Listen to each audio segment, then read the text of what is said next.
Cheers, everybody, and welcome to the LIVESTREAM Whiskey Room on What's on the Shelf Wednesday tonight. I always say What's on the Shelf Wednesday because I'm always used to doing those the videos every Wednesday. But welcome to Whiskey Wednesday night, guys. Glad to see everybody here. Have an awesome show planned tonight. Got a lot of whiskey we're going to be trying, including some new bottles. We're going to be popping some new bottles. Going to be doing an epic blind tasting of some Dusty bottles that were sent to me courtesy of Dusty Dan and a couple of other people that contributed to that as well. So we have a really great show lined up tonight. Should be a lot of fun. A couple of news items, but not much is going on right now with everything going on still. Let me say hi to a bunch of people in the chat. Let's see here. People coming in. Glad to see everybody tonight. Trev Wilson, also my the Wrench. Thanks for coming in. Always on the pregame squad. We had Truth Seeker, Jeffrey Jankovic here, JC and Brown. Nice to see you, buddy. Karen B. Ford is here. Wheels, Jim Muller, Tim Gorgeous. I'm gonna call him Tim Gorgeous. That's what it looks like. Tim Gorgeous. The Bourbon Buddies in the house. What's up? I don't know if that's Neil the Dealer or El Jefe. If it's both of you, if it's one of you, welcome in, guys. Everyone go check out the Bourbon Buddies and their YouTube channel. Always great content there. D-Man's in the house. Christopher David, Wildlife and Whiskey. Alex Scavo, nice to see you, man. Joe Edwards is here. Jason Coates, my doppelganger. Mike Meyer, Barrel Lovers here. Nice to see you, man, always. Richie Z, the man, the myth, the legend. Spencer Mav, Tony Mercury is here. Tom R, nice to see you, man. Brian Brennicke's in the house. Nice to see you as well, buddy. Always nice to see Brian. Hope Tammy's doing well. John Belushi is here, the legend. Cap and Make It Happen. What's up, John? Nate Bird is here. Ron's Wood Turning Shop. Whiskey Central. Tim Evans. More people coming in. Tom Wizard's here. Logan Captis. Is Dusty Dan jumping on? Hey, Robert Licorice is here from Iron Root. What is up, Robert? Nice to see you, buddy. Sipper Social Club is here. D8 Silv, let the drinking begin. Absolutely. Chris Buzalencia, Willie Turpin. All right, a lot of people here. Before I get started, we're going to jump right into some whiskey tonight, guys, because there's not a lot of news stories, so I don't have to spend a lot of time on that. Tonight, I want to talk about the whiskey. You guys know I love history just a little bit when it comes to bourbon. So we're going to be talking a little bit about, one of the Dusties in particular and some of the history of that. Especially some of the new stuff we're going to be trying. But before that, I want to thank all the support I got for and the love and the positive feedback from the Jackie Seigan interview.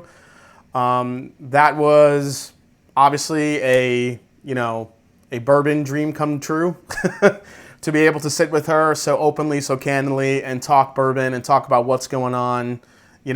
Amazing stuff. So. Hey, we got a first super chat from Sterner8210. He says, I bought the Bardstown Chateau Le Baude based on your video. Awesome. Thank you so much, man. $20 super chat. Cheers to you. Super chat tonight to win a epic sample pack. I got a lot of good stuff that I'm going to be sharing tonight. I'll probably send about 5 different bourbons, amazing, or 5 different whiskeys.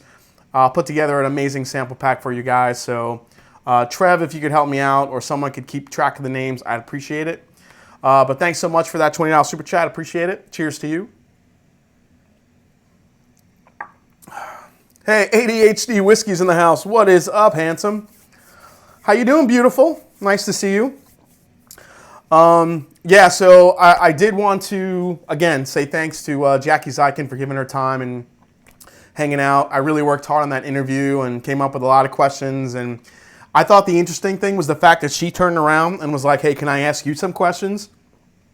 That was awesome because in the chat, you guys were lighting up with, you have to come out with barrel proof rye. And then I think we suggested a wheater, maybe doing something more with the early times lineup. It was phenomenal. And then 2 days later, interviewed Alex Cunningham from Slane Whiskey out in Ireland. So it was a very busy week last week. I have some other stuff on tap coming up that I will talk to you about a little bit. But definitely wanted to thank you guys for that. So it was an awesome, awesome time. All right, let's see. Is that a 1.75? Oh, this bottle? No, it just looks big on TV, I guess. It's not that, man. Hey, we got Ron's Wood Turning Shop and stuff. Comes in with $10 super chat.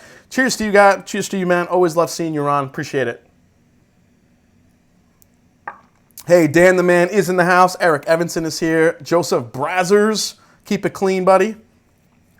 So Dusty Dan, yeah, he sent me so many cool Dusties to try. I figured, you know what, let's just put them in a blind flight and let's see how it does. So, and let's see which one I happen to like better. I did some research on them as well. Hey, Scotty from my Bourbon Journeys in the house too. So Scotty went down to, Scott from my Bourbon Journey went down to Kentucky with his dad. He usually goes there for Father's Day week. But unfortunately, because there was another uptick in COVID cases in Kentucky, a lot of the places that were supposed to reopen ended up closing up or not opening, unfortunately. So, you know, I think a lot of the riots and everyone kind of hanging around each other had a lot to do with that. So hopefully that comes down a little bit and we'll start seeing the distilleries open up this summer. I was going to actually meet up with Scott this Friday. I was going to go down and meet up with him at Bardstown Bourbon Company, but unfortunately that did not happen. We got Anthony Macroniotis. Hope everyone is well. This is a great group of guys in the chat. Cheers. Thank you so much for the super chat, man. I really appreciate that. Always nice to see you in the chat.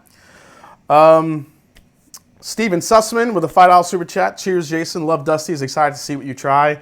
Oh, I'm going to show you the bottles. They're some pretty epic juice. It's going to be awesome. James Coffee with a super chat. Thank you so much, man. So real quick, like I said, I'm going to jump right into the whiskey here.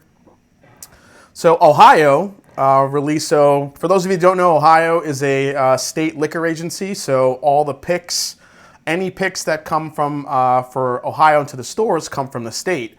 And just this week, they released, I don't know, what was it? Anyone from Ohio can remind me in the chat. It's really like 12 or 13 different bottles, different barrel selections for, you know, to distribute all throughout Ohio.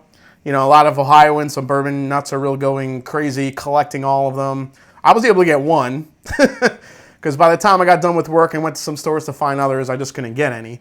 But I did get one. So I'm going to try 3 of them tonight. My buddy Tom Koziel sent off, he sent me 2, he dropped off 2 samples of Russell's Reserve pick barrel, bottle number 10 and number 11. And I got number 5 here, barrel 5. So I figured I'd do a quick tasting to see how different they are, because, you know, nobody loves Russell's picks more than I do. Well, maybe except Rare Bird 101. Mr. Bill, yes, 12 barrels. Brian Lahr, yeah, thanks for coming in. Yep, 12 barrels. So you had a chance to get 12 different bottles of a Russell's pick all throughout Ohio. Hey, Joe Pastrana says, new subscriber joining for the first time. Cheers. With some Russell's Reserve single barrel. Absolutely, man. Thanks for coming, Joe. So this is barrel 5. This is the bottle that I got. And on the nose, this particular bottle to me is everything you love about Russell's Reserve, but it's just amped up a little more. So the vanilla creams, the cinnamon, that a little bit of a dusty note to it is all present in here. I actually really like this bottle. I had a little bit of a sip of it yesterday. Logan Captis, Poppin bottles. Thanks for the great content and sharing Bottle Crack. Absolutely, man. Will Henderson, cheers, super chat. Thanks for that. Always nice to see you too. So this one, barrel 5 is Warehouse F, and I believe that's a CNF. So I think it's a Camp Nelson F. 5th floor, barrel 180544. Let's go for a sip, guys. Cheers. Thanks for hanging out. Stay, hang out. It's going to be a fun night tonight. Cheers, guys.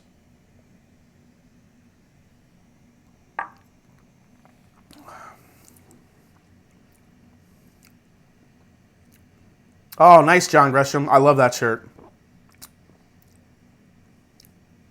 Brian Brennicky, where do those picks come from, the warehouses? So this says F on it. I don't know if it's actual Warehouse F back on the Tyrone or if it's the Camp Nelson F. Usually the Camp Nelson says CNF, but this just says F. I would be inclined that it is CNF because it is the new labels. Usually that has kind of the tags on it sometimes that really give the breakdown, but given the new label back here, as you can see it, gives you the breakdown like that. It says F. Tim Evans says, for crushing that daytime interview with Jackie, looking forward to when you go down there. Yeah, me too, man. Me and Jackie talked about some things hopefully we can do in the future at the distillery, so more to come on that, guys. Exciting.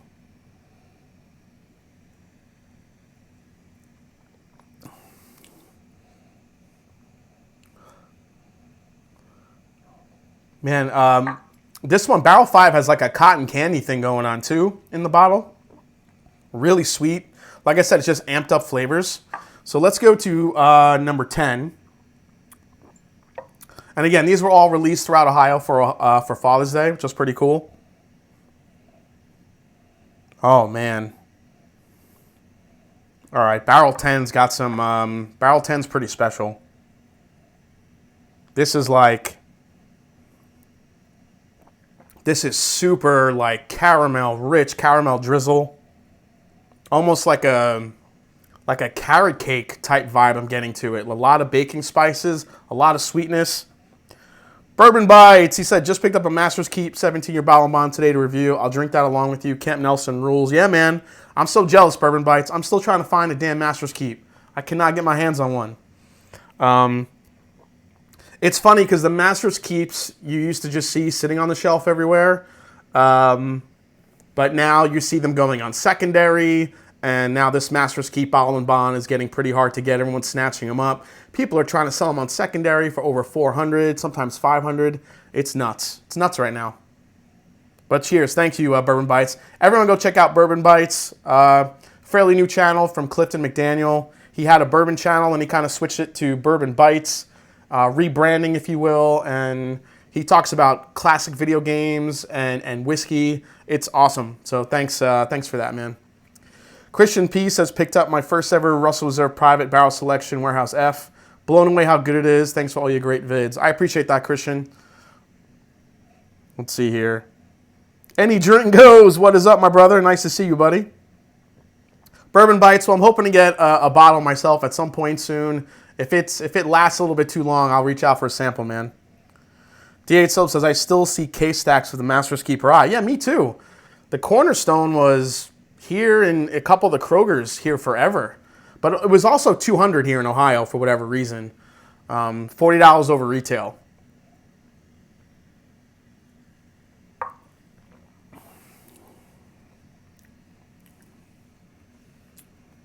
Wow, the Barrel 10 is really good. It is super syrupy, very sweet, corn forward, not as much as that cinnamon spice that I was getting on 5. But yeah, it seems like there's another level of sweetness, that just a different type of sweet, but still those sugary flavors. Let's go to Barrel 11 here. Ooh, Barrel 11 has kind of a little bit of a dusty turkey funk to it, a little bit.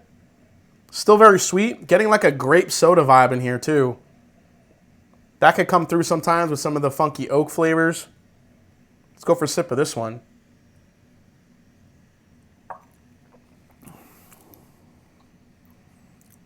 All right, 11's a little bit more muted than the other, compared to the other two. I think if I had to rate them out there, I think 10 might be my favorite, followed closely by 5. 5 is pretty damn close. And 11 would probably be my least out of the 3, my least favorite. Brian Brennicky with a $10 super chat. Went in to buy a new Master's Keep today and it was gone, but there was a Larceny B520 and an Ardbeg Black committee release. I'm not complaining. My Ardbeg Black committee release. How the mighty have fallen. I don't know if you guys have heard the story, but one of my lights here for when I do my channel, when I do my videos, collapsed and fell on this barrel right here, and my Ardbeg Black committee release fell off and shattered all over the floor. A bunch of bottles fell, but that was the one that actually shattered, unfortunately. So I lost that one. But here in Ohio, the regular Ardbeg Black release has started to hit, so I might get that one, but I don't know if it's going to be the same, unfortunately. Alex Scavo just got the 1792 small batch. Thanks for the review, man. Oh, cheers. I'm glad you enjoyed it.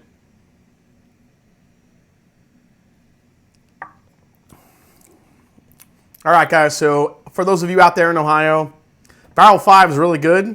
Barrel 10 is even better. And barrel 11, it's a good nose, but the palate didn't really match up with the nose for me. So, all right, let's put those aside. You gotta love turkey. Like I said, I got a lot of whiskey tonight I'm gonna go through, guys. Also gonna be popping some of these over my shoulder here. Tom R, Jason, do your neighbors know you have so many bottles in your home? I think if they did, you might have more visitors. They don't, actually. I live in a primarily Indian neighborhood, so you know, a couple of them. I think my neighbor here knows, but he's not really a whiskey drinker, so I don't really have to worry about it too much. Which is, you know, it's okay. So what I want to ask you guys real quick is just kind of take a quick poll here in the chat, because I was thinking about this. So for those of you that did not see the Bardstown Chateau de la Baude review I did, first of all, you get to see me try to speak French, which was pretty horrible. I tried my best. I probably butchered all the French words, but I did. The thing was that, so Rare Bird, so I posted up there because I was so impressed with it that it was, you know, an early selection for a possible bourbon of the year. I know some people that have gotten this already and have, you know, loved it, but I want to kind of get your reaction. So David Jennings reached out to me and he's like, you know what? Oh wait, Brothers in the Dram came in. Let's get a cheer for Eric Evanson's birthday today. What? Eric Evanson's birthday? Cheers to everybody, raise your glass. It's Eric Evanson's birthday. Happy birthday, buddy. Many more. Glad to see you, as always, in the chat. One of the best guys in the chat room. Cheers, Eric. Happy birthday.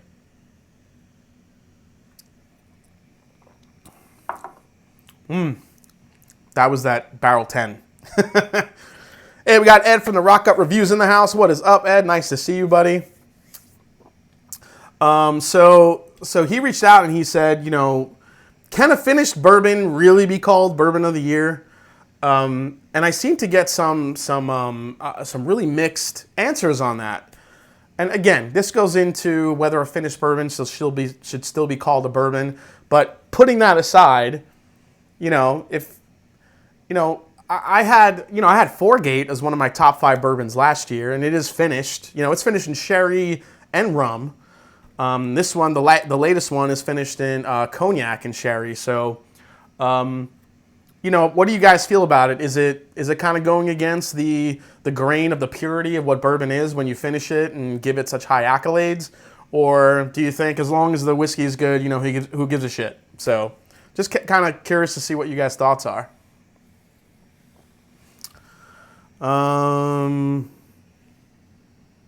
Yeah, Bourbon Bites writes, yes, absolutely. Absolutely, yes, it can be named. Sure, why not? Yeah, sure, why not? If it is called bourbon, then it can be a bourbon of the year. Exactly, that's what I thought. Okay, yeah, so D-Man says that is some expensive bourbon. Yeah, absolutely, unless they don't make it clear they're finished on the label. Correct. And that's where I fall. If you're not transparent about it as far as what you're finishing in, then no. But Bardstown Bourbon Company is one of the most transparent, you know, especially distilleries on the planet right now. I mean, they tell you everything, even in their blends. Here's a Discovery Series, which we're going to open soon. I mean, look at the side. They tell you exactly where the bourbon's coming from, the percentages that's in there, the mash bills, the ages. I mean, they tell you everything. So it was clear here. This was a 12-year-old MGP that was finished in Armagnac barrels.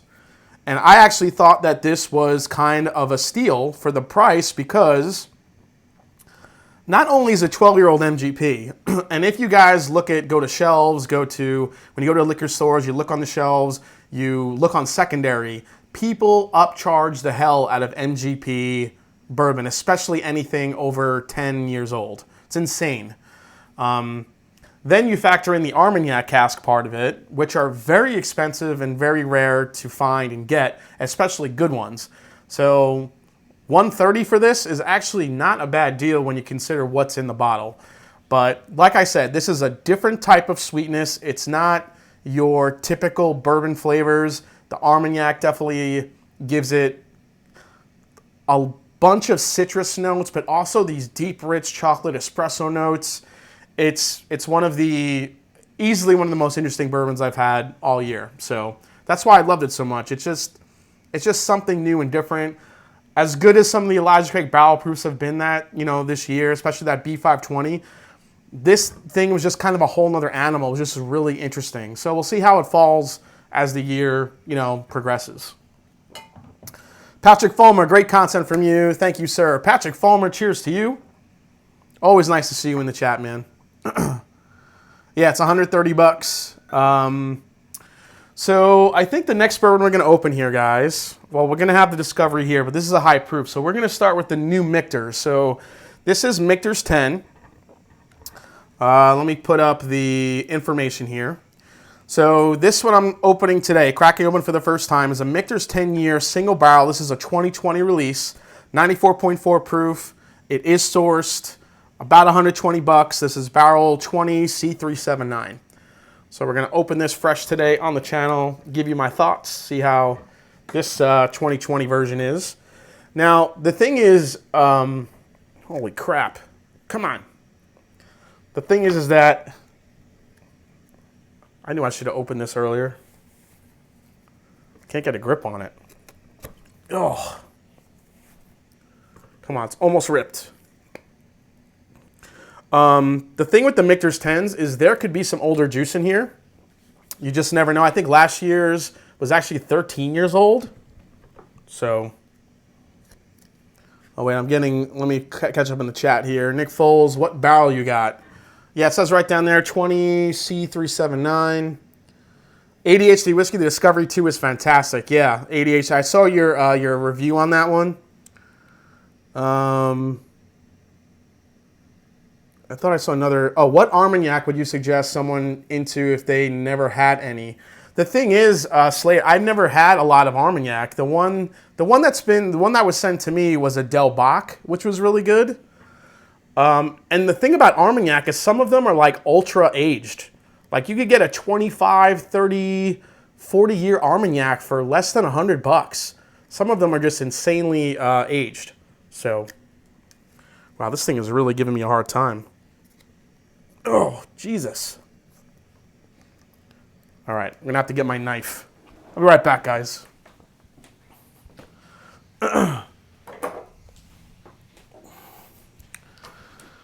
All right.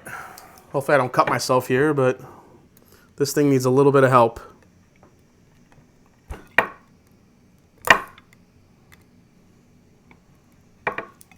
Okay. See if that helped at all.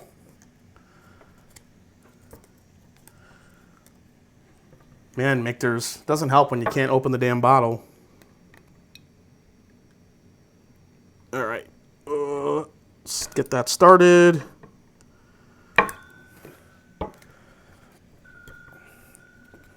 I don't think this damn thing's connected. Oh, I think I got it. I got it. Holy crap. Send that bottle down here, I'll get it open. Woo! All right, so the knife helped. Holy crap. All right. Let's get a pour. We'll have a glass here. We'll use one of my copitas. Nice cork. Oh, wait, let me do that for ADHD. America. Speaking of ADHD whiskey, I want to call everyone's attention to this Saturday. Now, if you guys haven't yet been following the legend that is Beagle Rare bourbon, basically, if any of you guys out there are a little bit late to what happened with Beagle Rare, basically ADHD whiskey created his own blend, created a marketing around all of it, called it, Delord. That's right, John Belushi, not Del Bach, it was Delord, I think it was. Exactly, D.H. Silv. I don't know if it's worse than Knob Creek because Knob Creek explodes everywhere. I mean, yeah, that was hard to open, but at least, I didn't get like any bits in my freaking eye or anything. So ADHD Whiskey created his own personal blend, and then he sent it around different YouTubers, including myself. I mean, Scotch Test Dummies got it, it's Bourbon Night, Bourbon Junkies, Bourbon Sane, Whiskey Dick, a bunch of people got the bottle, and we got to take some to taste the blend, and then based on how we felt about it, we got to add a different whiskey to it to kind of make an infinity blend. The idea is that once it was done, it was going to end up in the hands of master blender over at Kentucky Owl, Dixon Dedman. So it went through all the channels it was supposed to go to. It ended up in Dixon's hands. He sent it back to Matt. Matt from ADHD Whiskey sent us all little samples to try. I haven't even opened it or sniffed it yet. I don't want to yet. We're going to be cracking it open. I think we're going to do a live stream this Saturday. Going to have a bunch of people on ADHD Whiskey, and we're going to be giving away the rest of the bottle for charity. So definitely tune in for that. It's going to be an awesome, awesome night, and we get to try this final blend that Dixon created from the, whatever was. It was Dixon's job to either, taste it and say, hey, this is as good as it gets, or had to improve upon it because he thought we did a shit job. So can't wait to see what he did with it. It's going to be awesome. Okay.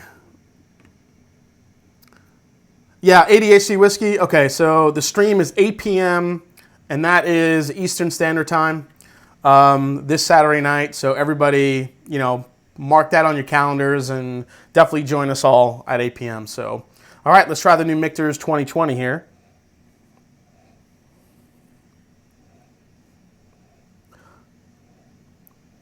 Wow, getting a lot of rich oak on here, which makes me think it's a little bit older.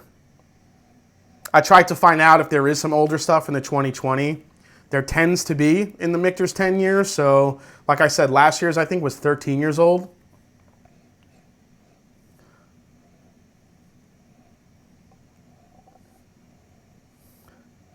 Definitely some rich caramel corn in here. Some citrus. Now remember, this is sourced. I always thought they would maybe have been sourced by Old Forester, but I don't know. I never really get a banana note in the Michter, so it's not really sure. Some say it's Heaven Hill. I have a sample set aside to give away for free to someone just for being in the chat. Oh, there's another incentive to watch, guys. A free sample for someone in the chat. That would be awesome, man.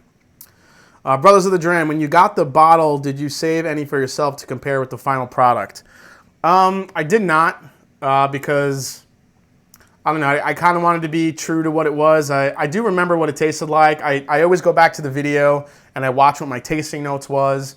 I do remember adding some Lot 40 cask strength to it because I felt it was so cloyingly sweet. There was such good, sweet bourbons in there that it needed some spice. So my contribution was that rye to it. And then as it went along, I never got to taste it after that, but people were adding some epic whiskeys. I know Scotch Test Dummies added Booker's Rye to it. Like, holy shit. So, yeah, this is rich, like almonds, cinnamon, sugar, a little bit of peach, apricot I'm getting here on the nose too.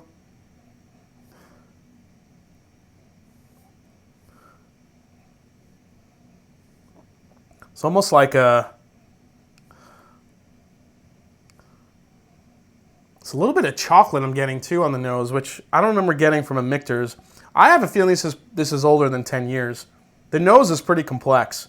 We'll see what it does on the palate here. So cheers, guys. Here we go.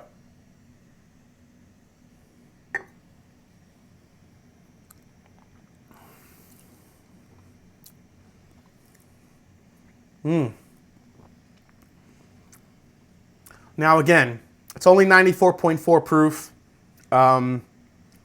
It's not the most, mouth-coating bourbon in the world, but there is a lot of flavor for what you get. Remember, Michter's has the lowest entry proof in the game right now. They go in at a really low proof. They're trying to extract as many sugars as they can right when they enter the barrel.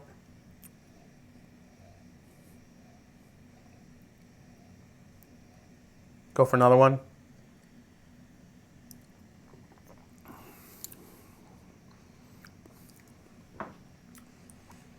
Yeah, even though it's not the most mouth-coating bourbon, it's very rich. There's a lot of flavors. You have an extreme amount of vanilla and caramel in this. There's a really great oak profile too. Very, very sweet oak. Love the balance. Again, a little bit of that citrus is coming through. A little bit of like a cinnamon-coated almond coming through a little bit as well. That chocolate note is a little bit there, but not as prevalent as it was on the nose. Go for one more sip of this one.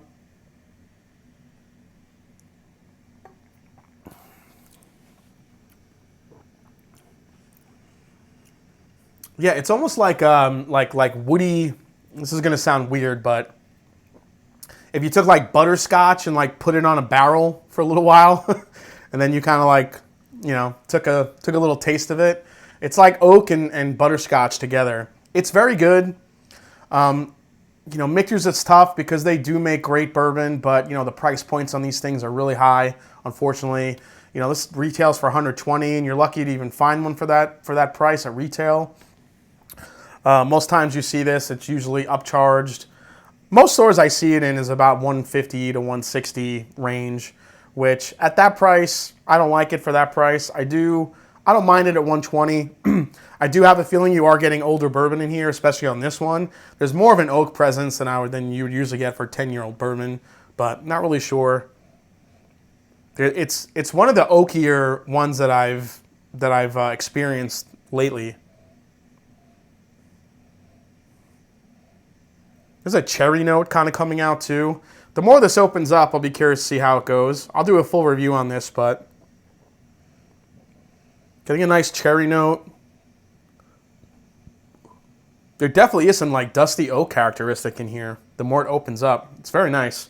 Let me add a drop of water to this and see if it opens up at all a little bit here. Let's see what it does. Let me check up with the chat. Alex Judge is here. I want to thank Alex. He found me a bottle of the new Knob Creek 15-year bourbon. So that's going to be coming in a review real soon. So I might try to squeeze that in for a Friday or Saturday review. So be on the lookout for the new Knob Creek 15-year, guys.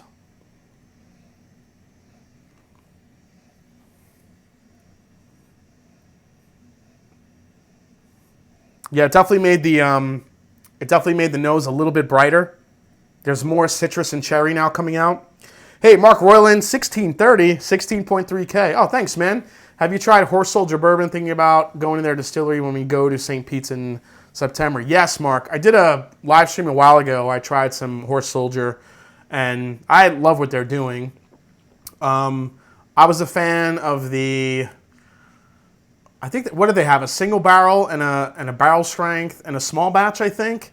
I love the barrel strength. The barrel strength was a flavor bomb. It was awesome. I totally would recommend hanging out and going and checking them out. Let's try this now. A little bit of water here.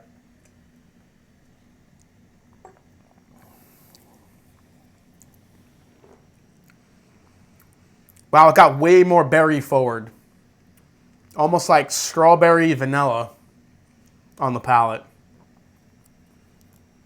A little bit more honey there too. It definitely got brighter. It got more citrusy. That's not, I mean, it's a really delicious, solid Michter's 10. I like it.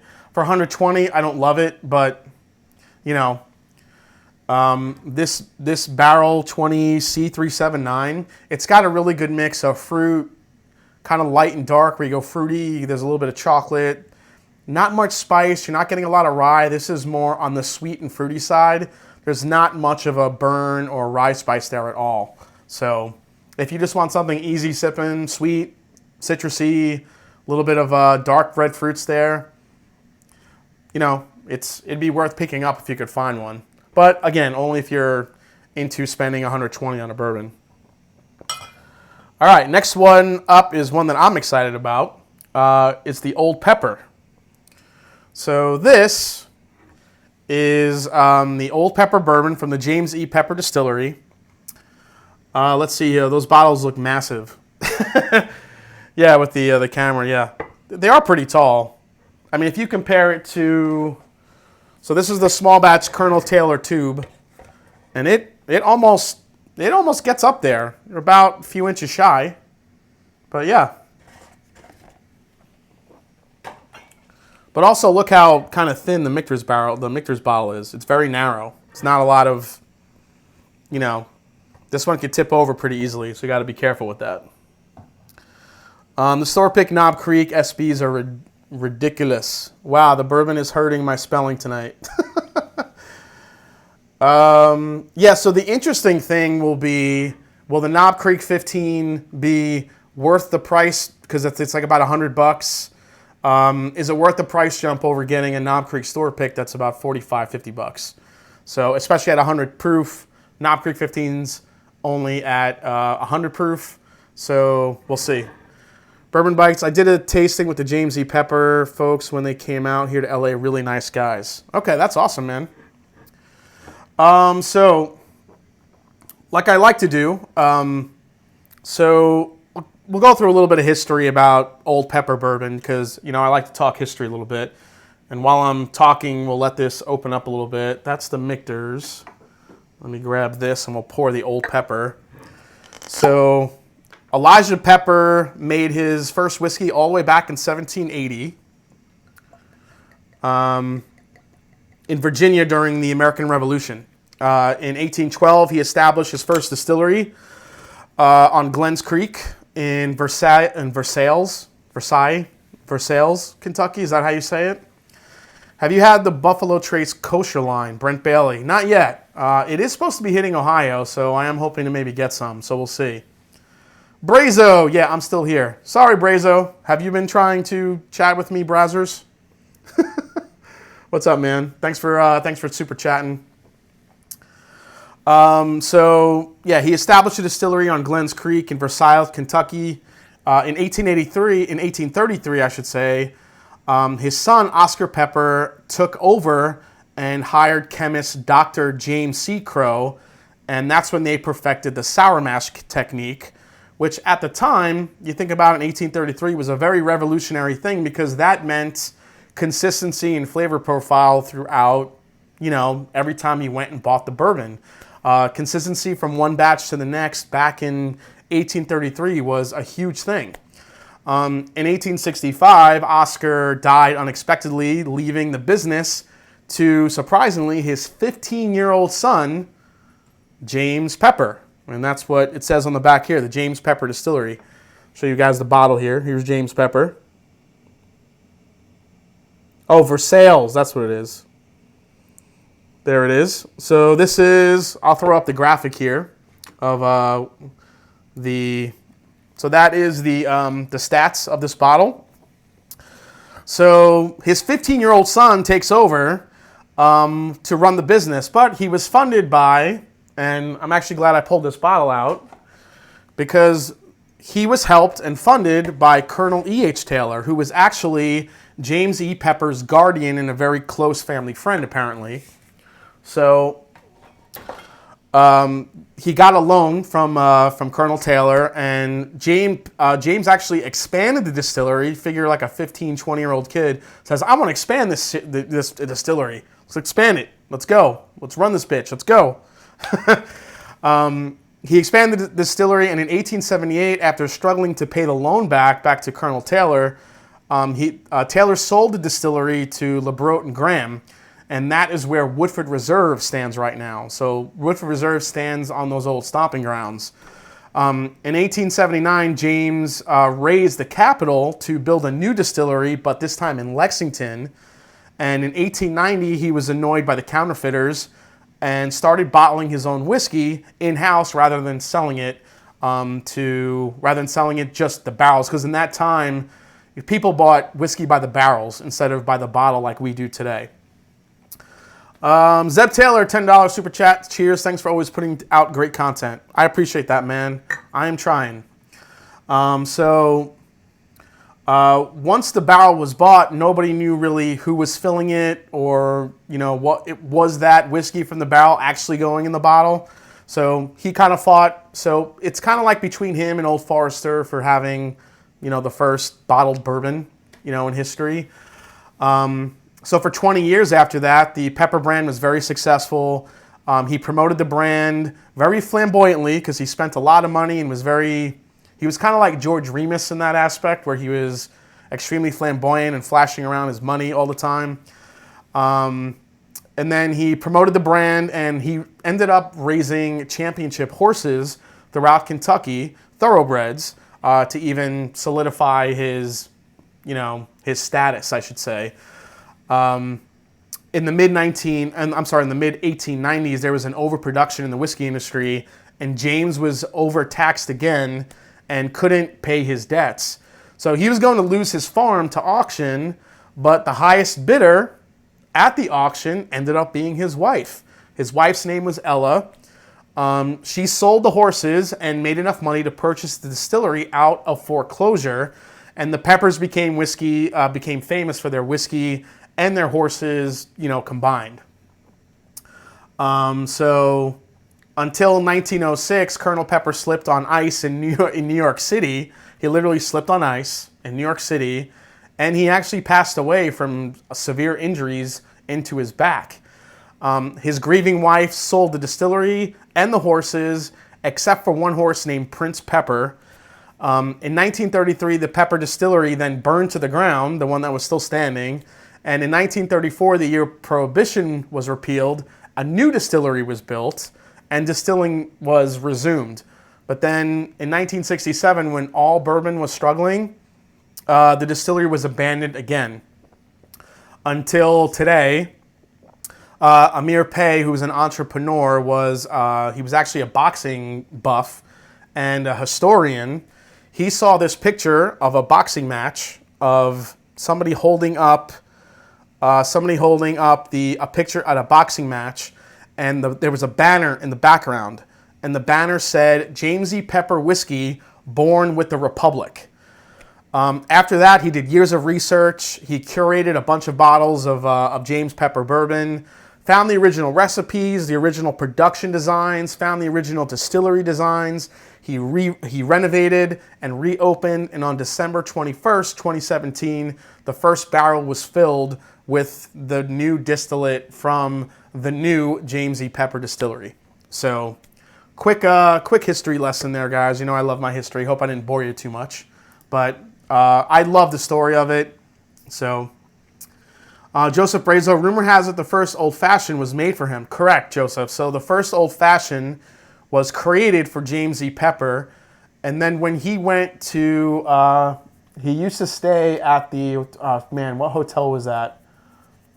He stayed at a very exclusive hotel, and he actually told the bartenders how to make that drink, and then from that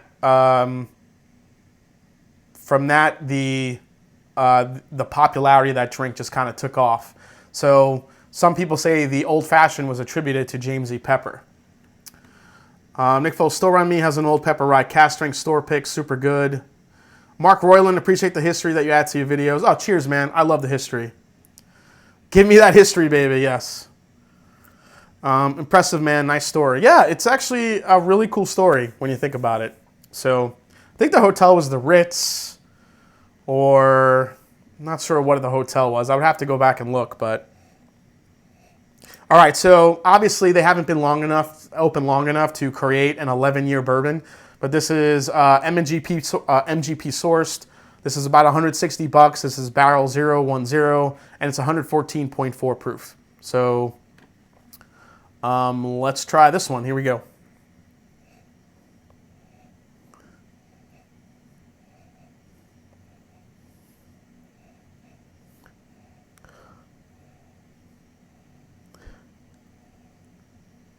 Man, there is a dark root beer slash. There's a lot of rye in this. You can definitely tell it's high rye. There's a really big citrus punch too, but mixed with like a root beer.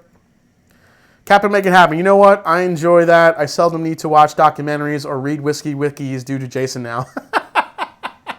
Thanks, John. Appreciate that, man. Cheers. The Waldorf. That's what it was. The Waldorf Astoria. Thanks, Slade. Man, this is like pure. This is pure This is like a root beer float, but instead of vanilla ice cream, it's like orange sherbet in it. It's very effervescent. But you get that like maple syrup note too in there. A little bit of mintiness. It's got a really nice note. It's very typical MGP. Let's go for a sip.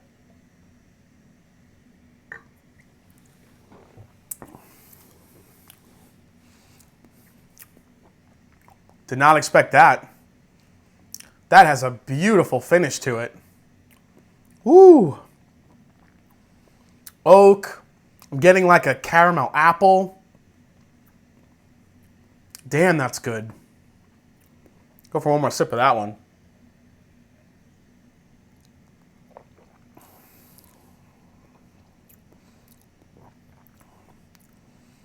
Yeah, I'm getting so much caramel apple in there. Is ADHD whiskey in here? Dare I say blueberries? I don't know because he's in my head, but yeah, there's a dark berry note in here too. That's delicious. That is damn good, man. This is why people covet MGP stuff.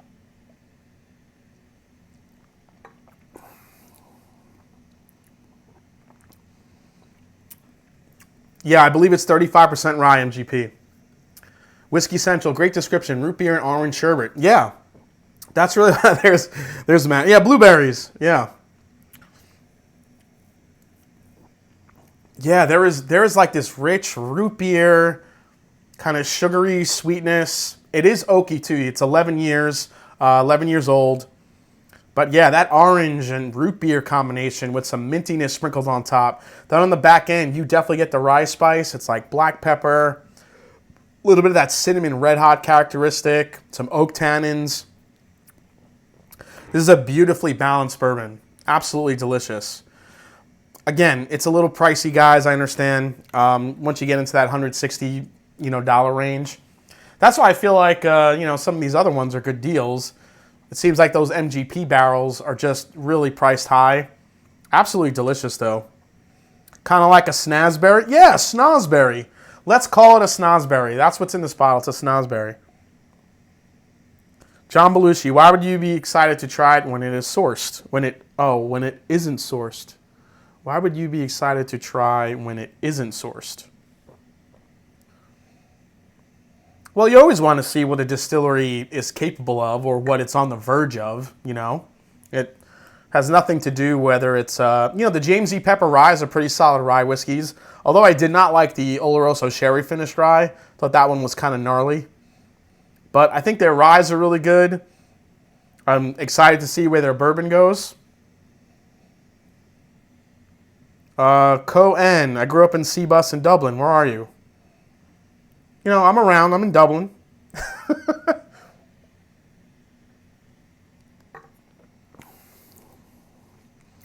Yeah, as you keep sipping it, more of that orange sherbet vanilla combination with the root beer comes out. It's just a damn solid bourbon. I like it. I'm glad I got it. But again, for the money, you have to really love MGP. I do. I like that high rye spice. All right, so let's go into the Discovery Series real quick, and then we'll get into our blind flight. We're going to have to catch some water here. So let me throw in the stats for the Bardstown Bourbon Company. So when I was talking about transparency earlier, Bardstown Bourbon Company Discovery Series number 2, 122.2 proof. This is a blend of Wild Turkey, Barton, and Heaven Hill. MSRP $130. Now, like I showed you the side of the bottle here, it does say the mash bills. Will it focus up here? Let me hide behind there and see if it focuses up. I don't know if it's going to focus up that close.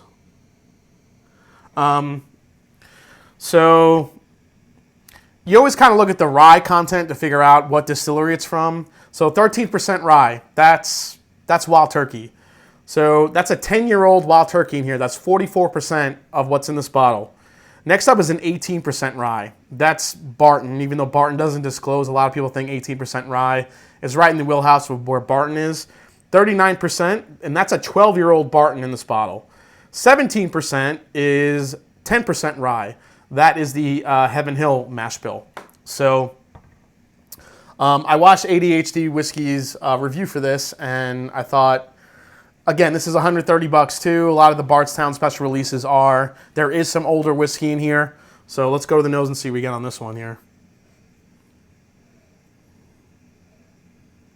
Yeah, you gotta love the transparency that they provide. I mean, it's one of the top things about Bardstown Bourbon Company. Holy crap, that is rich on the nose. Plus, they give you this little story.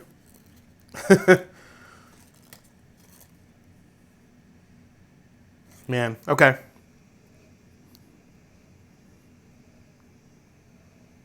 Man, this just smells like pure cinnamon and maple syrup to me on the nose. It's like pancakes or waffles.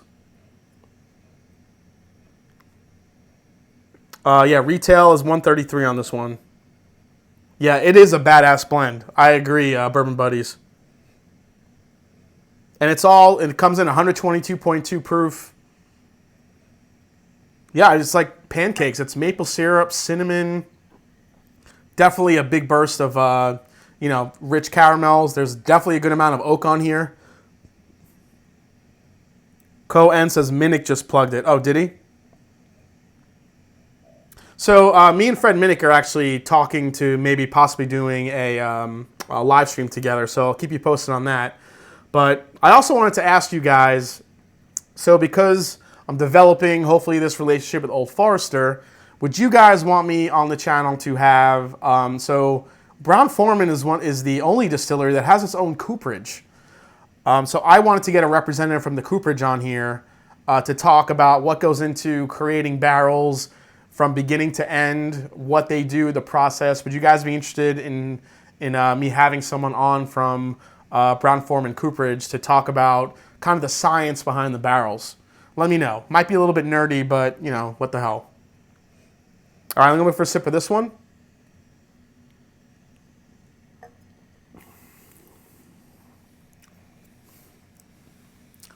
Oh, shit, that's good. That is an absolute candy bomb. That is so sweet. You could taste the nuttiness a little bit from the Heaven Hill. You could get the cinnamon from the wild turkey. Not getting so much of the rye spice, though, from Barton, though.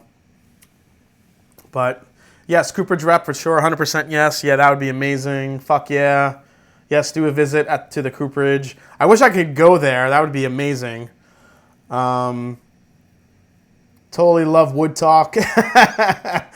Yeah, the science behind the barrels is something I'm interested in. I want to know why they season it, how they pick trees. I want to go through the whole gamut, and I think it'll be a really interesting, interview. You should do an Old Forester barrel pick. I hope so, man. I want to do one soon. Scary Peeper says, nerd alert, I'm in. Love Blends, Remus Repeal 3 is a hitter. Love MGP. Yeah, I have that one coming up, too, as a review.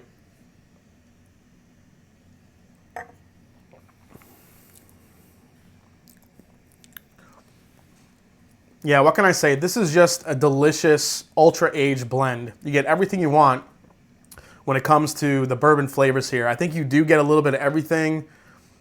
I wish there was a little bit more of a kick on the back end, but the sweetness factor in here is just unreal. Please compare it to Discovery Series 1. All right, I'll go grab it real quick.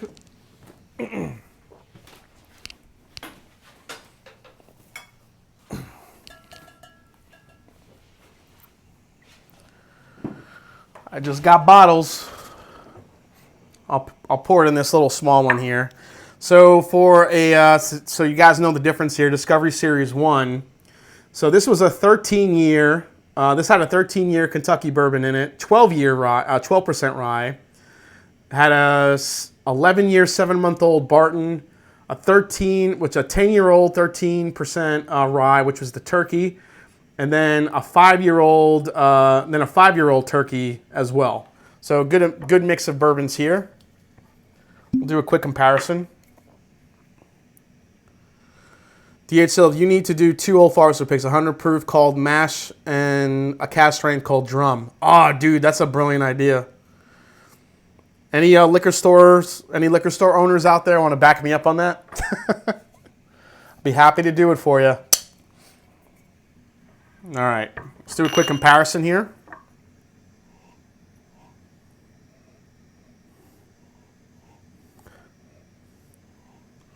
Discovery Series 1 is a little bit brighter on the nose. There's definitely a lot more citrus coming through, cinnamon.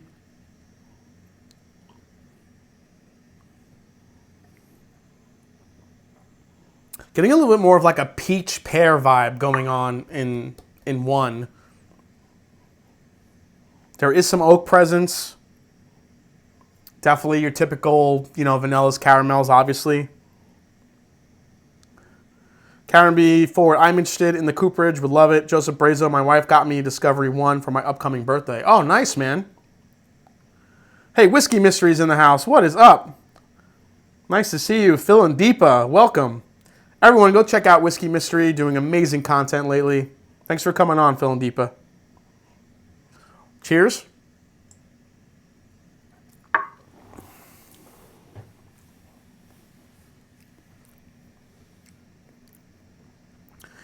Yeah, 1 comes off as just a little bit more, it's just lighter and fruitier to me.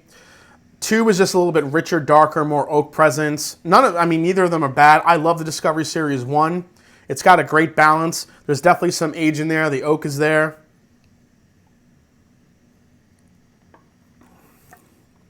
What 1 has that 2 doesn't have is the spice.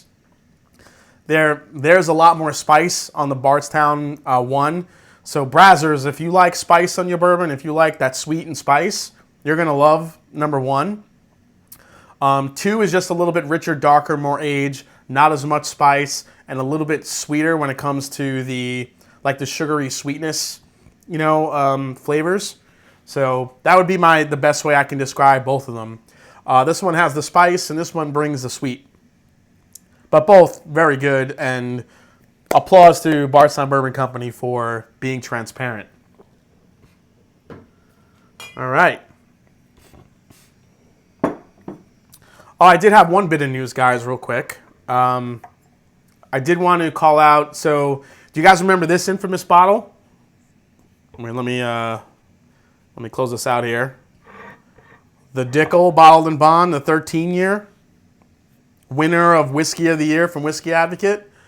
So if you go to Whiskey Advocate now, they are working on another one. The big question was, how do you top this? How do you top the 13-year Bottled and Bond? And the question was to the master distiller, and she said, well, they are working on another release for this year, and it's actually going to be an 11-year-old George Dickel Bottled and Bond. I'm trying to keep the same flavor profiles, and I think they were aiming for a little bit more sweetness rather than the oak.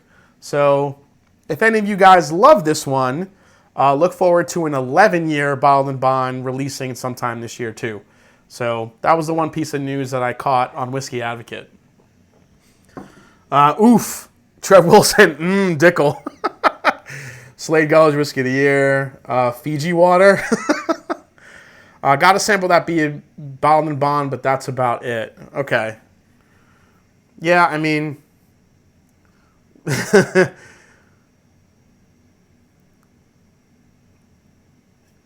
let's see here. Turns out Peyton Manning is selling that same bourbon for $200. Yeah! It's crazy. Peyton Manning's got his own damn freaking release coming out with it. A $200 price tag.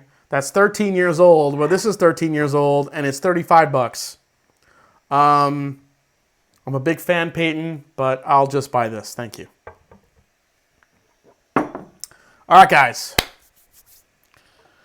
Enough with tasting some of this stuff. Hope you enjoyed some of those quick reviews. I'll have some full reviews of this coming out soon, including a full review of the Colonel Taylor Straight Rye is coming up. So a couple of previews coming up soon. Knob Creek 15, as you heard. Hopefully Master's Keep, Bottled and Bond, if I could get one. Hopefully that's coming soon too. Hey, Meredith McCurry came in with a $10 super chat. Cheers. Thank you so much, Meredith. Always love seeing you. Yabba dabba do. That's some marketing right there. Exactly. That's exactly what it is. It's all marketing. All right, guys, let me pull in the Dusties here. Have them pre-poured. So I'll try not to go too long with the Dusty Blind. I know we've been on for an hour already, but so these have all been mixed up. Get all my coins. So let me show you guys what's in this blind tasting here. And here we go. Where is it? Dusties. Some real hitters in here, guys. Check it out. So we have 2 turkeys. We got 1976 Austin Nichols, and we have a 1981 Austin Nichols 101 proof 8-year-old. Old Taylor 1970 Bottle and Bond coming in at 100 proof, 8 years old. Ancient Age 1976 90 proof coming in at 6 to 8 years old. And probably the one I'm most excited about is the Rebel Yell. Now, I got this from Dusty Dan. He wasn't sure if this was from 70 or 76. It was a little bit rubbed, the date was rubbed off a little bit. It's 90 proof. This is 6 years old, and this is the old Rebel Yell Stitzel Weller juice. So Rebel Yell, circa 1960s from Stitzel Weller era. I mean, contrary to the common belief that the brand is reference to an aggressive Confederate war cry, Rebel Yell is actually a high-pitched coyote-like sound that was howled by Confederate soldiers during war. In 1992, United Distillers made the decision to move production of Rebel Yell to Bernheim and subsequently closed the Stitzel Weller distillery. So let's go back here. Yeah, we got some freaking hitters in here. Let me mix them up a little bit, just so I do that. Yeah, so Dusty Dan came through. The Wild Turkey samples are from one of the Wild Turkey samples is from Brandon, out in California. Thank you so much. And then the rest were from Dusty Dan. So kind of mix these around here. So Wild Turkey, you never know what you're going to get with some of the Dusties. I love Wild Turkey Dusties, very unique. You have the Old Taylor Distillery one in there. That was, obviously from Old Taylor, the Colonel Taylor Distillery, which is now Castle and Key, which is also a National Distillers product. Today, the Old Taylor Distillery is owned by Sazerac, which is, obviously Buffalo Trace. So Buffalo Trace is now distilling Old Taylor. And then you have Ancient Age that's mixed in there, which was originally from the old George T. Stagg Distillery, which is also now distilled by Buffalo Trace. So Jeffrey Wack with a $4.99 super chat says, I'm joining you on the Dusty train. Sample of 70s Jim Beam. Choo choo. Hell yeah, man. Nothing like some old Beam Dusties. You talk about some like dusty peanut notes on that. Yeah, no bottom shelf bourbon for me tonight. That's right, Dustin. All right, so let me write some notes down here. All right, I'm going to start on this side like I normally do. Let's see what we get here.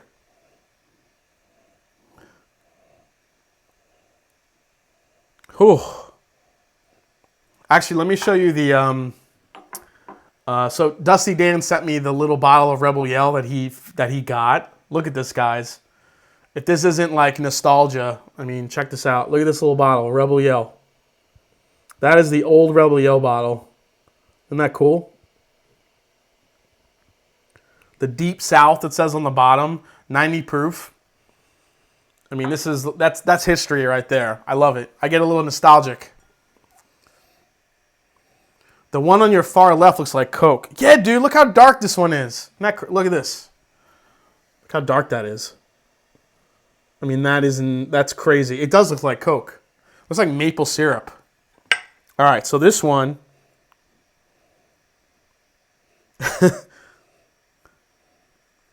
This one is super fruity. You get that dusty note, tons of butterscotch. That's my favorite part of dusty bourbons right there. Jesus. That smells incredible. That is just so fruity, but so like you just cooked down butterscotch, threw in a bunch of like fresh fruit in there. And then on top of that, you got that dusty note. Sunday evening scotch. Yeah, that one is dark as and it's a healthier pour than the others. Yeah, because I had the most of that one.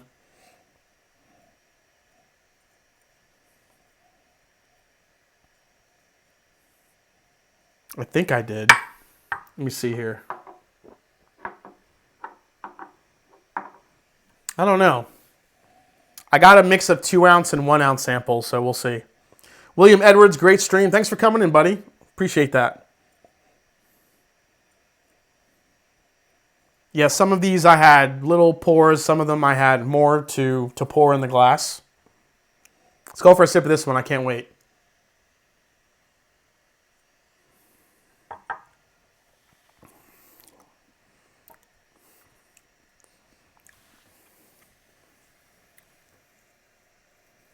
Alex Judge got to say dusty at least 25 times during this tasting. Yeah. That is light. It's sweet, but it's so intensely flavorful. Sunny, oh my gosh. I don't, that flavor profile is like something I've never tasted.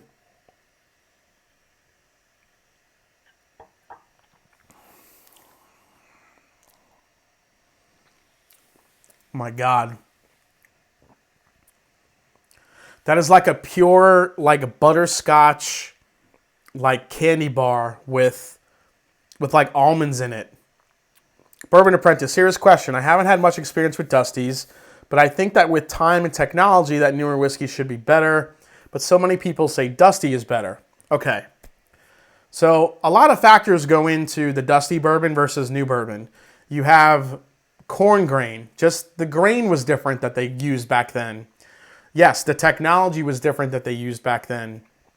When it came to environmental and storage techniques back then, all those factors go into what makes up a dusty bourbon. The thing about older bourbons is they are a little bit less refined. They're not as elegant as the spirit that we all drink today when it comes to, you know, clean and delicious distillate. It's a little bit more, like you say, you always say you got that dusty and that funky note to it, because it was. Talking to when I interviewed Patrick Heist from Wilderness Trail, I mean, you heard the amount of checkpoints that they go through when it comes to before the even grain gets to the distillery, then when the grain gets there, then when it goes through the mash technique, checking every checkpoint. You know, there just wasn't that type of mentality back then. They just didn't have the technology to do it. And then you have the stuff that they couldn't control when it comes to, like I said, the corn grain was different. The distillation was different. Everything was just different back then. And I think that's what gives it so much character. The unifying note between dusty bourbons for me, is an ultimate butterscotch note. It seems that most dusty bourbons that I taste have this ridiculous velvety butterscotch, vanilla, caramel type profile to it. And that's what makes it stand out. And then on top of that, you kind of have that oaky, dusty note that people talk about. But really, the dusty note is really just the culmination of, you know, what the environment and what the storage and what the distillation techniques were like back then. So let's go to the number 2 here. So number 2 is funky, but not in a good way. This one has like a mothball characteristic to it, but still pretty sweet. Let's see here. Nick Foles, I think them not cleaning lines as much helped too. Those things were seasoned. Exactly. That's another factor, Nick. Willie Turpin, great question. At what point is a whiskey considered a dusty? If you're looking on the secondary market, anything pre-2010 is considered a dusty, which is bullshit. I think a dusty is anything pre-1990. That's kind of my threshold right now. If you have a bourbon in the 80s and beforehand, you have a dusty. Anything beyond that, it's just an older bourbon. It's not a dusty. So don't let someone try to sell you something that's from like 2004 and they call it a dusty. That's bullshit. It's not a dusty. It's just something you bought and you had hanging around your house and you didn't have, the thought to drink it for whatever reason. Or you got it from your grandfather, your dad, and just hanging around the house.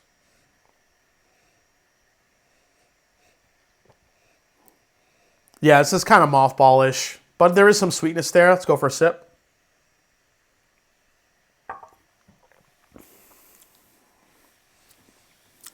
Ooh, that is funky. That is like not a good funk. Ooh. It's got some spice there, but there's such like an overwhelming amount of like weird funk to it. Keith Schmidt, barreled or bottled pre-90? I would say, no, bottled pre-90. If you have a bottle that says like 1986, turkey, I'd say it's a dusty.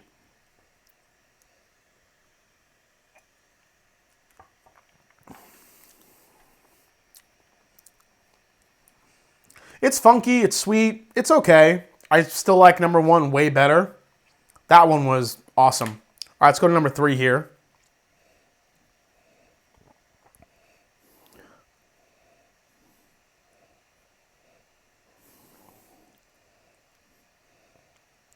Oh, this is like, wow, that one smells good. That is pears, vanilla, and apple. Tom R., Having Macallan 18 from 1982. Is that old enough to be a dusty? Yeah, that's a dusty. Hell yeah, Tom. Is the taste of dusties in a way comparable to the taste of old soda? No. No, I wouldn't say it's like flat like old soda. I wouldn't gear it towards that. I don't know what you can compare it to, really. They're very unique.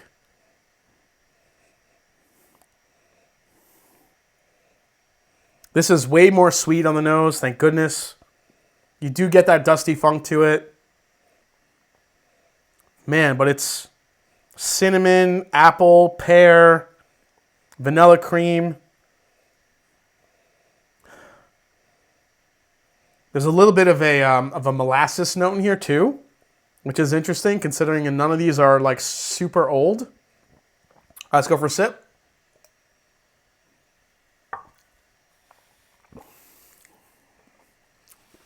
Oh, shit, I like that a lot. That is good. Talk about butterscotch. But this is butterscotch laced with like cinnamon red hots. Woo! That's awesome. Man. A little bit of a cherry herbal note too.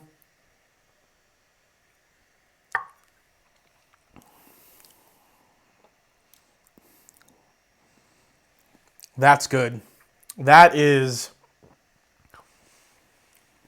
God, it's so sweet.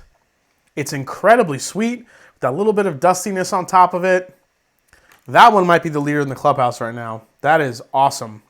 Whatever that one is. Got a good proof point to it. There's 2 turkeys. I might guess that might be one of the turkeys. I don't know. We'll see. All right, let me grab some water here.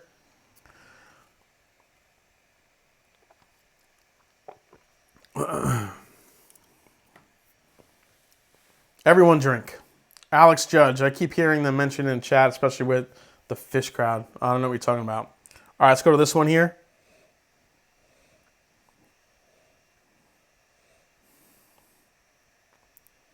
Oh, that's super different.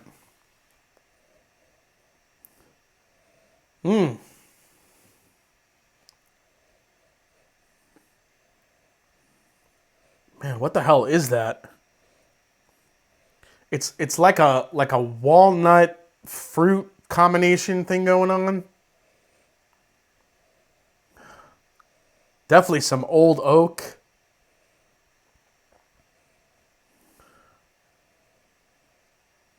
Definitely fruity. I would say like a mix of orange and apple and possibly some... What the hell's that other scent I'm getting? It's very grainy, but at the same time, it's very sweet. Look at the color of that one. Here's the color of this one, guys. Take a look at that one. Let's go for a sip of this one. Let's see.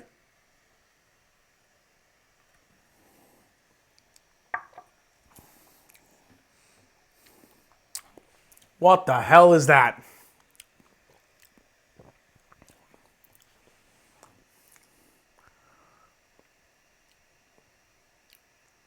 That one doesn't taste anything like the other three. That is crazy. Joseph Brazers, because Dusty Funk is going to give it to you.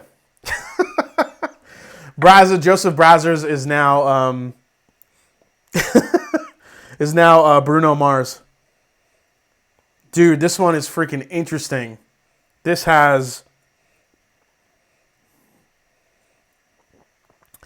honestly smells like a funky weeder. It really does.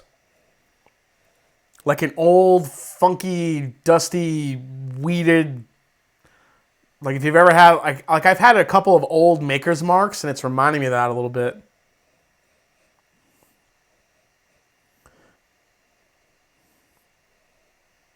Man, that is funky.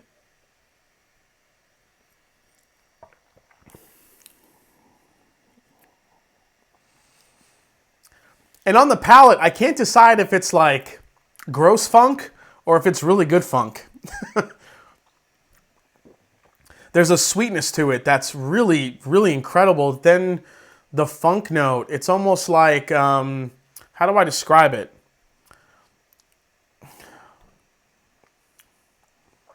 It's definitely old barrel, like old oak and old,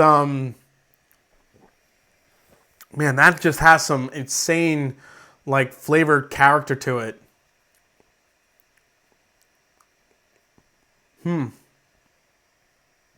Yeah, corn, definitely like that funky weedy, like that weedy type flavor profile to it.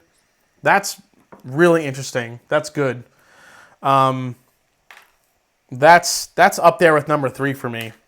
Really good. Okay, Bruno Mars. You mean DMX, or am I out of the loop?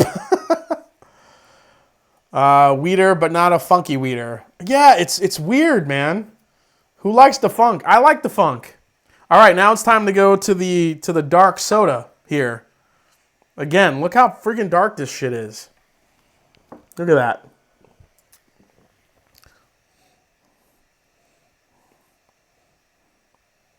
Holy crap.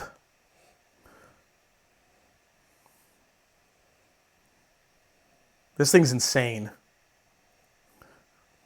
I mean, I don't think I could get it out of my head. There's like a cherry cola note to it. Tons of vanilla. Tons. Brown butter. Oh my God. This is ridiculous. This is like walking into a candy shop and just everything smacking you in the face. You're getting like hit in the face with Twizzlers and Fun Dip and, I don't know, Sour Patch Kids. Just think of a candy. You're getting smacked in the face with it. Sweetest Fish. Oh, guys, what are your favorite candies?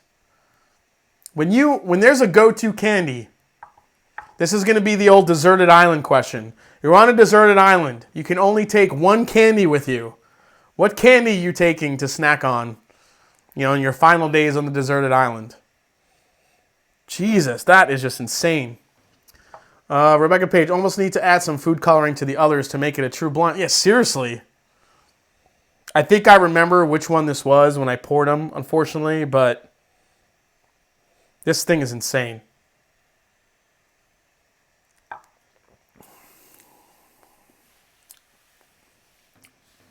Ah, but see, not as sweet and amazing on the palate like it was on the nose. All right, let's see here. I got to go to your answers here, guys. All right. We have pralines, Skittles and Snickers. Tom R is coming in with the spice. Atomic Fireballs, Mary Jane's. You guys going old school. Love it. Twix, Starburst and Skittles, Peanut M&Ms. Dusty Dan says that might be the 76 turkey. God, I love that feeling. I missed the swirly lollipops from Disney World. Holy crap. Tom R. Necco wafers. Yes, from Boston. Sour Punch straws, Butterfinger, wine gums, obviously. Yes, Whiskey Mystery.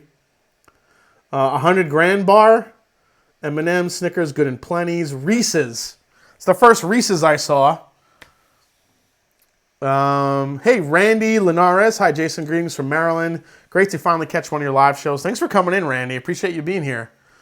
Gachane says, Baby Ruth is my candy of choice. Nice. Special... Andrew Sparrell wrote special brownies. Squirrel nut zip. Heath bars are slept on. Nick Foles, yes. And Heath bars are amazing with bourbon. Just saying. Cowtails, yes. Reese's Sticks. Whatchamacallits. Slade Gulledge. Marzipan. Does anybody like the, remember the Chunky bars? I like Chunkies. Chunkies are pretty good. But I think my favorite candy of all time is probably Reese's Peanut Butter Cups. I love those things. When you get the little minis, I fucking pop those things like popcorn. It's terrible.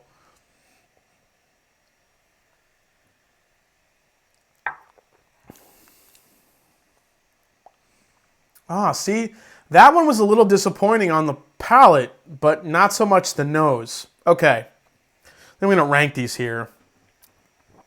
So the darkness was amazing on the nose, but the palate didn't really deliver that sweetness.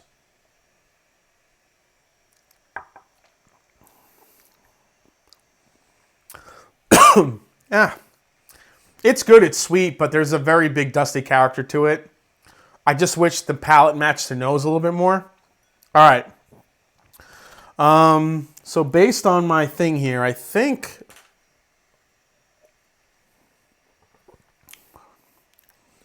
number 3 was awesome.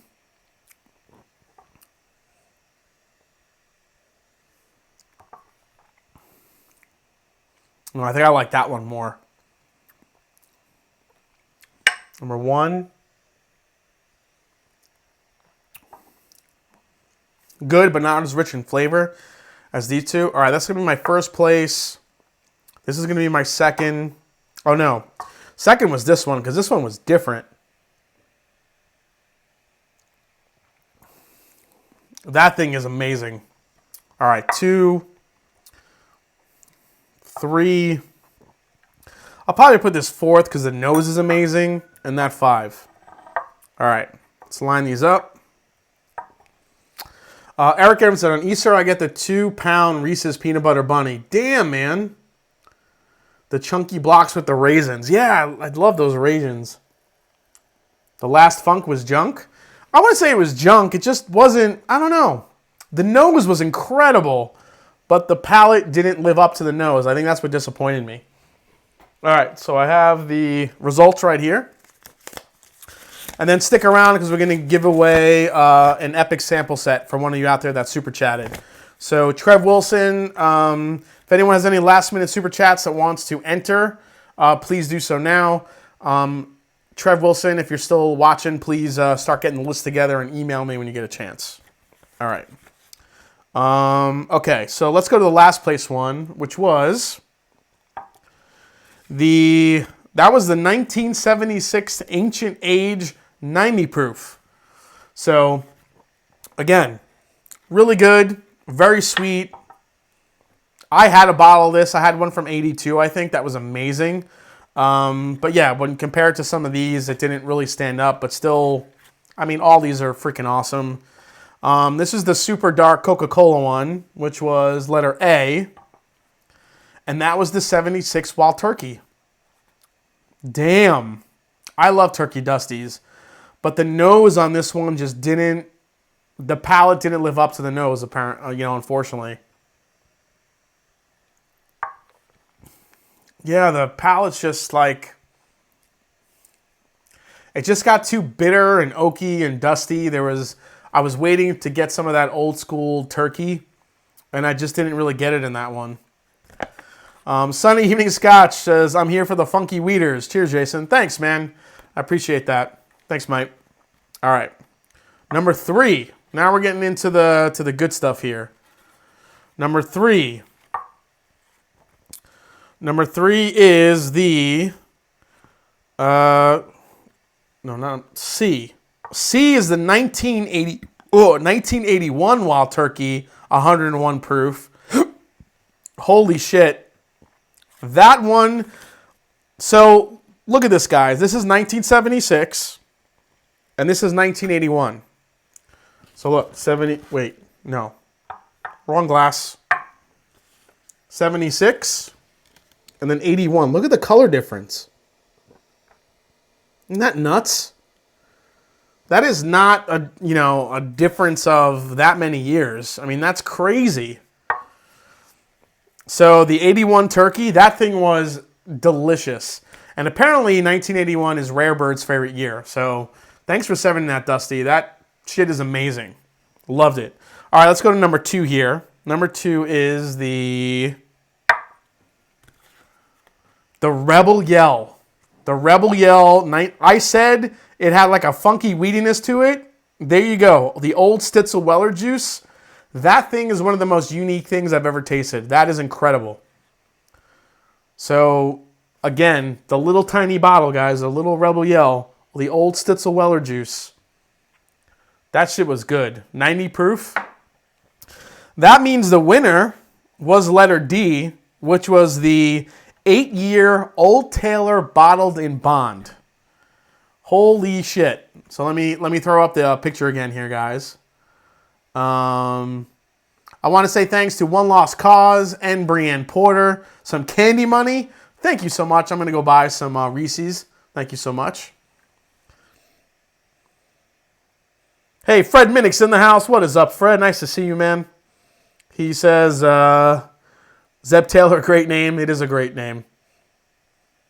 Man, this 1978-year Old Taylor is absolutely phenomenal. It's bottled in bond.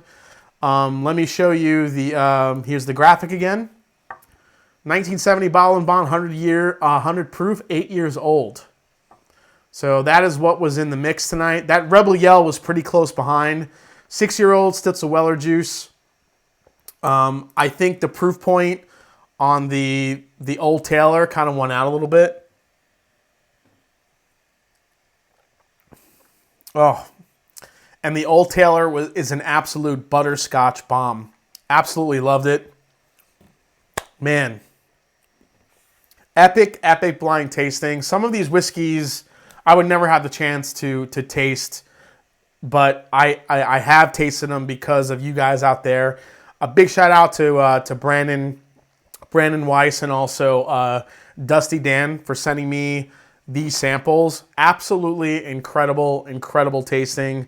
I'm going to be probably finishing all of these tonight, just to let you know, because they are all really unique in their own way. That Rebel Yell is something I've never tasted anything like that before. Amazing stuff. And that Old Taylor, incredible. And the 1981 turkey too.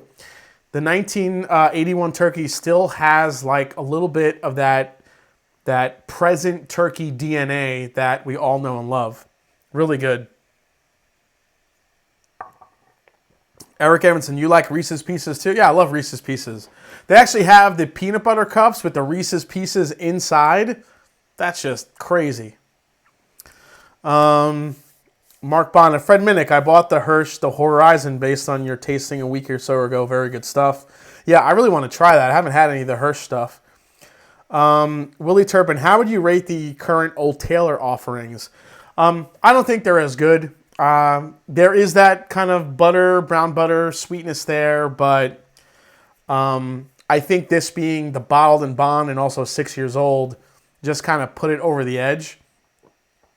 I'm sorry, was it 6 or 8? It was actually 8 years old. I'm sorry, 8 years old. Kind of put it over the edge. I think the 100 proof definitely helped it. The turkey was very close behind. And that Rebel Yell was just like a ride I've never taken before. That was awesome. Trev Wilson, Steve A, just one. Okay, perfect. Something interesting that your winner was the oldest distillate in the mix tonight. Would you have been 62 at the earliest, maybe 61? That's got to be amazing. Yeah, I think, yeah, the 1970, there was something about it. But Old Taylor, and apparently Castle and Key, when Marianne Eaves was there, she was able to, I think they had found an old bottle of Old Taylor on the property, and they were basically like modeling their upcoming bourbon, which I think is going to be released in 2022. After that, to get that flavor, to recreate that flavor profile. If that's the case, then I couldn't be more excited to taste what Castle and Key has in store in a couple years. Daniel Altry said, only had the good fortune to try one Old Turkey and an Old Jim Beam. Hope I run across a few more somewhere down the line.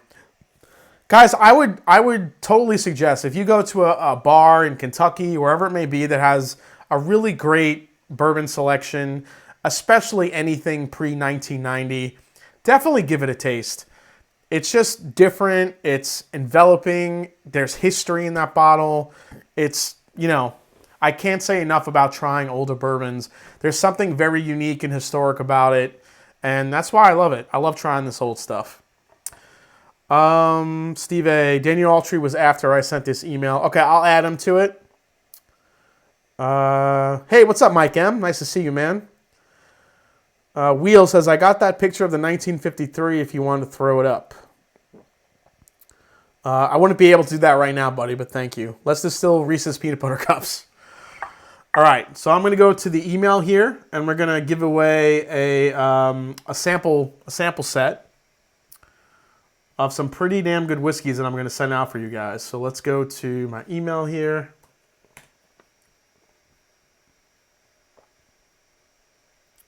Steve A.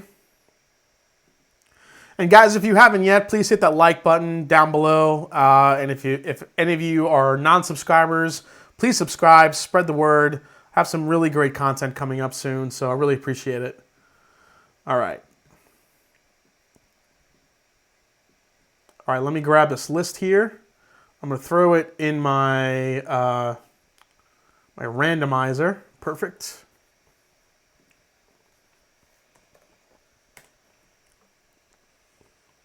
All right, lists.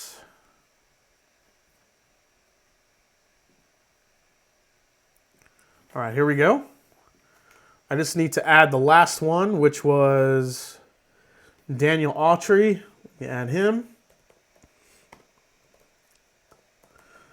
So what I think I'm going to do, guys, is in this sample flight that I'm going to send you, I'll definitely include the Bardstown Chateau Le Baud for you. That's my attempt at speaking French again. Please, I'm sorry for that. I'll include this Old Pepper bourbon. I think it's that unique. And I will throw a couple of other surprises in there for you. So this will be a really, really epic sample pack for you guys. I said 5. I might do 6. I have some really good stuff I think one of you guys should really try. So let's randomize it. And here we go. We have 30 people. All right. Let's go to the randomizer here. Let me turn up the sound so you guys can hear it.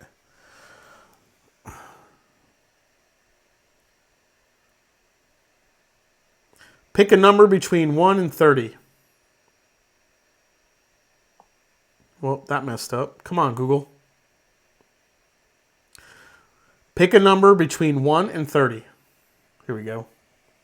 Here it comes, guys. Here comes the lotto ball. And it is 21. 21's random number 21. 21 is my favorite football player number, Deion Sanders, prime time. And that goes to James Coffey. James Coffee at 21. Congratulations, buddy. You win a sample pack from the Mash and Drum Whiskey Room. It's going to be epic. You're going to love it. James, email me here at themashanddrum@gmail.com. I will get your sample pack ready for you. If there's anything that you have tried or you haven't tried, I'll work with you to see what you're willing to try or what you want to try. But other than that, thank you so much for the super chat and congratulations. Real quick, I want to thank my Patreons, my new Patreons that have come in. Alan, Ed Blitch, Christian Sheely, David Parks. Thanks for coming in. I really appreciate it for being Patreons. If you guys have thought about becoming a Patreon, I have some really new and exciting tiers with some crazy giveaways. You can join for as little as $3 a month. Thank you so much. Brothers of the Drum, Deion Sanders is my #1 fave player of all time as well. Nice. See, this is why me and you are right here, Brothers of the Drum. Yeah, James Coffee, the inventor of the coffee still. Did he? If he's that, I'm going to have him on the channel. But congrats to James. That is awesome. So, again, guys, tune in Saturday night, 8 p.m. Eastern Standard Time, ADHD Whiskey. We're tasting the final blend of Beagle Rare from Dixon Deadman. I guess, look out for my next interview, which will hopefully be with Brown Forman Cooperage. Talk about the science of barrels. We're going to get nerdy on that stream. It's going to be awesome. And if you haven't watched the interview with Jackie Seigan yet, please do. It's definitely listed in my live streams. This was a lot of fun tonight. Epic drams, epic whiskeys, epic bourbons. Thank you so much for hanging out. Thanks for the super chats. Thanks for all the support. Can't thank you enough. Look out for my next review, which will probably be the Knob Creek 15. Like I said, I'm going to try to get that out on Friday or Saturday. And what can I say? Another awesome Whiskey Wednesday night. Cheers, guys. And as I always say, it's not about the whiskey. It's the people you share it with. Raise a glass. Say cheers. And I'll see you next time on the Mash and Drum. Take care, everybody. Thanks for checking in tonight. Cheers.